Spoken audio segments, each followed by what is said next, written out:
Saviez-vous que l'un des objets les plus courants de notre quotidien, le stylo à billes, a été inventé à cause d'un problème d'impression, et qu'il a fallu des décennies pour qu'il déjeune l'outil d'écriture révolutionnaire que nous connaissons aujourd'hui? Dans cette vidéo, plongeons ensemble dans l'histoire fascinante du stylo à billes, un objet simple mais incroyablement ingénieux. L'histoire du stylo à billes commence à la fin du 19e siècle. En 1888, un inventeur américain nommé John Naud dépose le premier brevet pour un stylo équipé d'une petite bille rotative.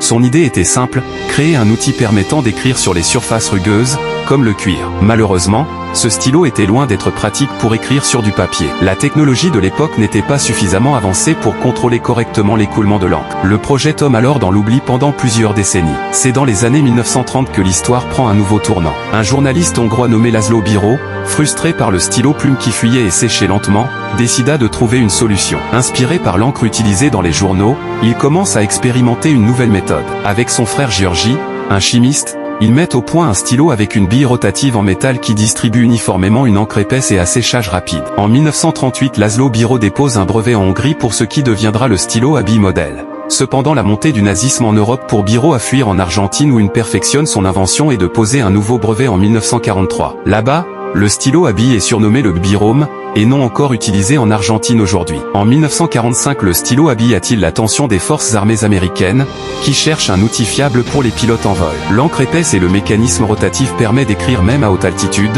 où les stylos plumes échouaient. C'est un succès dans le milieu militaire, mais le grand public reste à conquérir. C'est ici qu'entre en scène Marcel Bich, un entrepreneur français visionnaire. En 1949, il achète les droits du brevet de Bíró et lance le célèbre Big Crystal, un modèle économique, durable et parfaitement fonctionnel. Grâce à des campagnes de production massive et un design transparent révolutionnaire qui permettait de voir le niveau d'encre restant, le Big Crystal devient un succès mondial.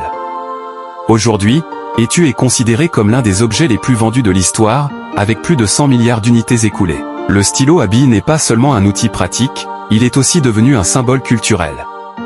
Il a été utilisé pour signer des traités historiques, remplir des examens scolaires, et même comme outil d'art pour certains artistes contemporains. Savez-vous que le Big Crystal est exposé au MoMA de New York comme un exemple parfait de design industriel? Ok, l'espace et le voyage en haute altitude ont encore inspiré des variantes modernes comme le célèbre stylo de l'espace.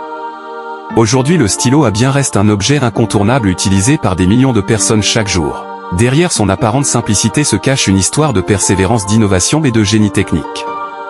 Alors la prochaine fois que vous utiliserez un stylo, rappelez-vous ou souvenez-vous de László Bíró, Marcel Bich et des nombreuses années des fois qui ont transformé cet outil en l'un des symboles les plus universels de la créativité humaine. Si cette vidéo vous a plu, n'oubliez pas de liker, de vous abonner et de partager pour découvrir d'autres histoires fascinantes d'objets du quotidien.